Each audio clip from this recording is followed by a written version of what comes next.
Former Kentucky Governor Julian Carroll died on Sunday. Today, he lies in state. Hear from some of those paying tribute. And the CDC is warning folks that one of your possible favorite household snacks is contaminated by lead. And enjoy the mild weather because we are back below average by early next week. Those details coming up as Mountain News First at 4 continues. Mountain News First at 4 continues. Former Kentucky Governor Julian Carroll died Sunday at the age of 92. Today, he was given the honor of lying in state in the Capitol Rotunda. Jessica Umbro spoke with a few of today's visitors who got to know Governor Carroll well. Throughout the day, people made their way through the Capitol Rotunda to remember former Governor Julian Carroll. I had the opportunity to speak with a few of his former colleagues about who he was both as a governor and as a person. I couldn't tell you a person more committed to the Commonwealth than Governor Carroll. Former Governor Julian Carroll remembered by his former colleagues for his longtime commitment to the Commonwealth, even decades after the fact. For a young person, it was a wonderful experience for me because he met with us individually and in groups. It set the stage for my career. Governor Andy Beshear spoke at Governor Carroll's memorial service Friday afternoon. Julian was a true public service. I'm not sure we can say about anybody else that their service spanned over 6 decades. And throughout his decades of public service with a variety of titles within state-level government, a persisting memory among colleagues. He did not differentiate in relation to his close people and people that were afar. He loved, the whole Commonwealth. Former Governor Carroll will be laid to rest here in Frankfort following a funeral service. In Frankfort, Jessica Umbro, WKYT. And that funeral service is tomorrow at 11 a.m. at Elevate Church in Frankfort, followed by his burial at Frankfort Cemetery. The Kentucky National Guard will conduct military honors at the gravesite.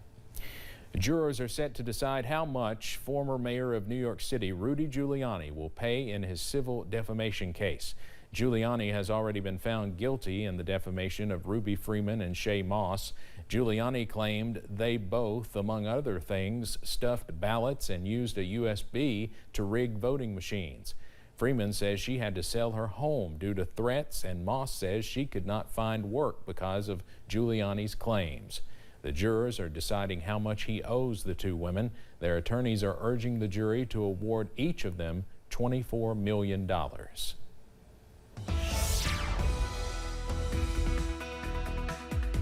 Well, as promised, we are dry, also mild on this Friday afternoon. Let's take a live look from Southwest Virginia at UVA-Y. As you can see, nothing but sunshine and blue sky over in Southwest Virginia. That current temperature in Y is 54 degrees, but we have some areas in the 60s at this hour, up to 61 for Manchester, also Harlan, 60 for Irvin, and Monticello, 59 for Hazard, also Somerset. So again, we are well above average. We should be in the upper 40s. And again, that slow warming trend does continue this afternoon and a little bit warmer tomorrow, but then some big changes by Sunday, also Monday and Tuesday. We could see highs back in the 30s by Tuesday, and that is all thanks to this next low pressure system that is spinning over Kansas, also Oklahoma. That moisture, also that cooler weather is pushing into our direction as we go into late Sunday, also into your Monday. You can see those rain chances. Nothing too heavy. The good news, no severe weather, but as that drought continues, we are tracking some more beneficial rain chances as we go into late tomorrow,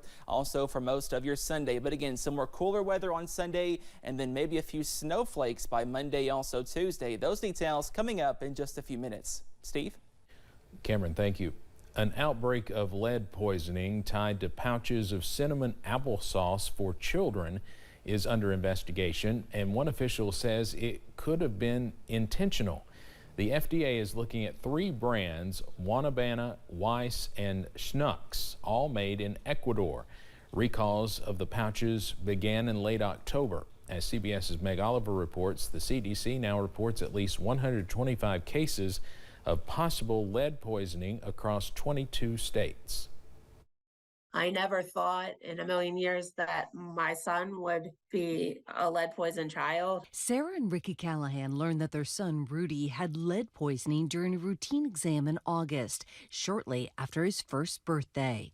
They say it took months of testing their home, water supply, and their own blood for answers before determining what they allege to be the source: WYMT brand cinnamon applesauce pouches.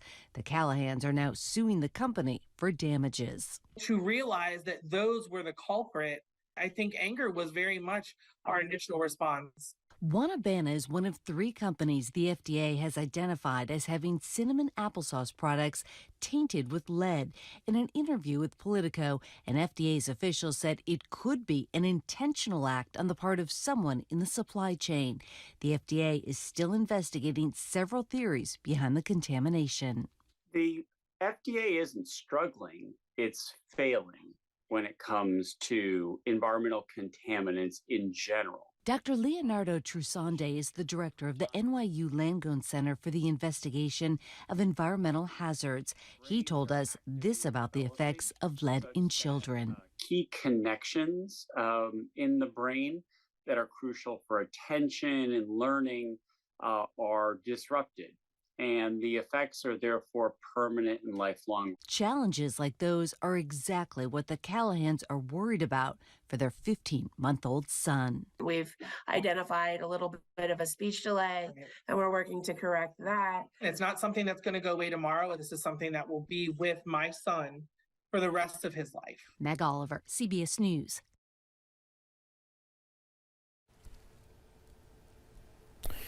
Well, CBS News reached out to WYMT for comment, including on the Callahans' lawsuit, and has not heard back. Weiss and Schnucks were also contacted, but there's been no response from them either.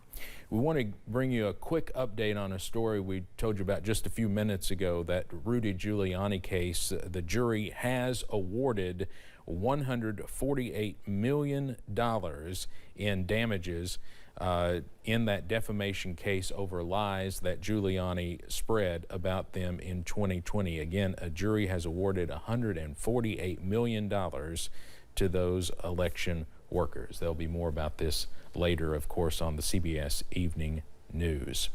Well, daycare workers in Illinois are under fire for medicating 2-year-olds. Jessica Heiss, Ashley Helfenbein, and Kristen Lauletta all work as caretakers at Kitty Junction Daycare. The owner called the Des Plaines police after finding a nearly empty bottle of melatonin gummies in a classroom. No children were hurt, even though the product should not be given to children under the age of 16. They had gotten information that one or more of their teachers was providing melatonin-laced gummy bears to the 2-year-olds in order to get them to facilitate their naps. Officers say that the bottle originally contained 120 gummies, but there were only 4 left when the owner found the bottle. Coming up on First at 4, FEMA awards the city of Hazard more than $1 million to go toward flood relief reimbursement. Plus, we are dry into tonight, but we are watching out for those rain chances, all thanks to that low pressure system. Those details coming up after this break.